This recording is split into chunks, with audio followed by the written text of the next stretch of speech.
तुम्ही बातम्यांमध्ये ऐकलं असेल, व्हॉट्सअपवर वाचलं असेल, महाराष्ट्राचे उद्योग गुजरातमध्ये पळवले. विरोधक सकाळ संध्याकाळ उडून सांगतात महाराष्ट्र रिकामा होतोय, तरुणांच्या हाताला काम नाही आणि सगळी श्रीमंती गुजरातला चालली. एक मराठी तरुण म्हणून जेव्हा आपण हे ऐकतो तेव्हा साहजिकच रक्त सळसळतं. आपल्याला वाटतं आपल्या हक्काचा घास कोणीतरी काढून घेतला. पण थांबा, आपण आज राजकारण बाजूला ठेवूया. आज आपण बॅलन्स शीट तपासणार आहोत. जरा डोकं शांत ठेवा आणि विचार करा. करोडो रुपयांची गुंतवणूक करणारी टेस्ला किंवा गुगल सारखी कंपनी काय नेत्यांच्या भाषणावर आपली फॅक्टरी हलवते की त्यामागे काही इकॉनॉमिकल कारणही असतात? जर मी तुम्हाला सांगितलं की ज्या काळात ओरड चालू होती की उद्योग पळवले, नेमकं त्याच काळात महाराष्ट्राच्या इतिहासातील सर्वात जास्त परकीय गुंतवणूक का आली आहे? आज रिकॉर्ड करूयात the real industrial growth of Maharashtra.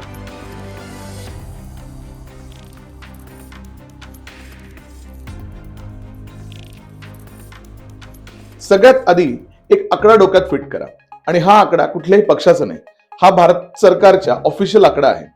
DPIIT department of promotion of industry and internal trade चा 2024 आणि 25 चा रिपोर्ट बघा. 2000 सालापासून 2025 पर्यंत भारतात जेवढी परकीय गुंतवणूक आली त्यापैकी 31% वाटा एकट्या महाराष्ट्राचा आहे. आणि ज्या गुजरातची भीती आपल्याला दाखवली जाते त्यांच्या नावाने आपण रडतोय, त्यांचा वाटा आहे फक्त 16%. म्हणजे गुजरातच्या दुप्पट पैसा इन्व्हेस्टरने महाराष्ट्रात पोहोचतात. फक्त 2024 ते 25 एका वर्षाचा विचार केला तर महाराष्ट्रात विक्रमी 1.65 लाख कोटी रुपयांची गुंतवणूक आली आहे. कर्नाटक, दिल्ली आणि गुजरात या तिघांची टोटल जरी केली तरी महाराष्ट्र त्यांच्या पुढे आहे. जर उद्योग पळवले असते तर हे पैसे आकाशातून पडले का? हे इन्व्हेस्टर्स वेडे आहेत का की बुडत्या जहाजात पैसे लावायला? हे यश अपघाताने मिळालं नाही. या मागे एक मास्टरमाइंड आहे, देवेंद्र फडणवीस. 2014 ते 2019 आणि पुन्हा 2022 पासून त्यांनी जी वॉर रूम संस्कृती आणली, सिंगल विंडो क्लिअरन्स आणलं, त्यामुळेच आज जगभरातले इन्व्हेस्टर्स मुंबई आणि पुण्याकडे पाहत आहेत. आता तुम्ही म्हणाल, अहो डेटा सोडा, ग्राउंडवर काय दिसतंय? उद्योगांना भाषण नको असतात, त्यांना रस्ते आणि पोर्ट्स हवे असतात. देवेंद्र फडणवीसांचं विजन बघा. लोकांनी प्रचंड विरोध केला, जमिनी दिल्या नाही, कोर्टात गेले, पण त्यांनी 701 किलोमीटरचा हिंदू हृदय सम्राट बाळासाहेब ठाकरे समृद्धी महामार्ग पूर्ण करून दाखवला. त्याचा इम्पॅक्ट काय झाला?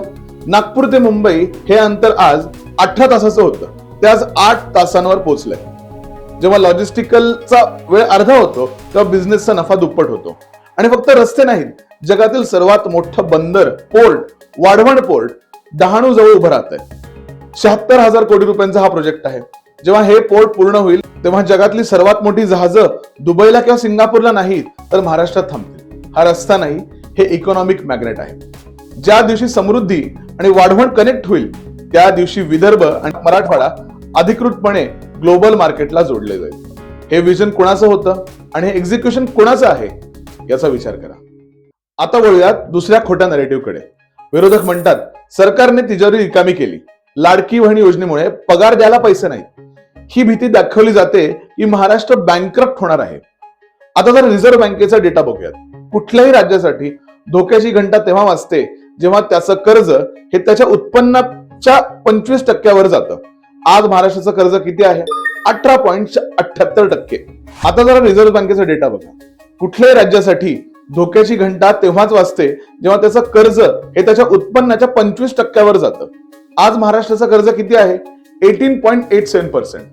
आणि आपली वित्तीय तूट अर्थात फिस्कल डेफिसिट 3% खाली आहे, म्हणजेच 2.76% आहे.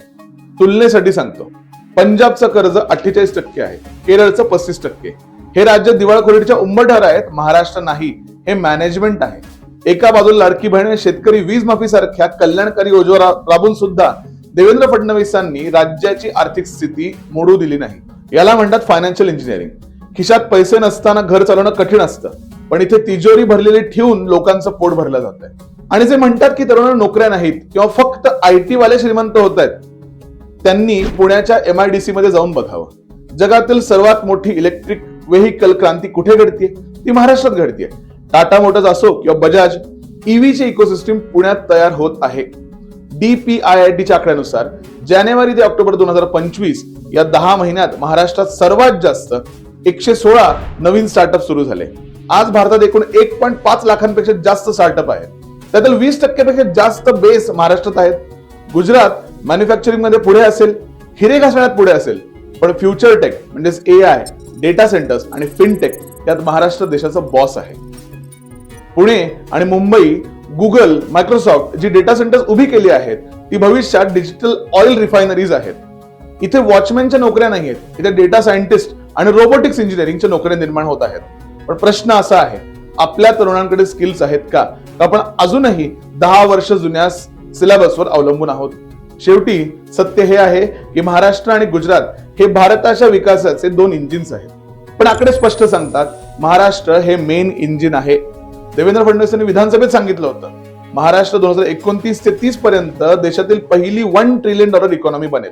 आणि आजचे आकडे बघितले तर 1.65 लाख कोटींची गुंतवणूक समृद्धी महामार्ग, वाढवण पोर्ट आणि EV हब मुळे आली आहे.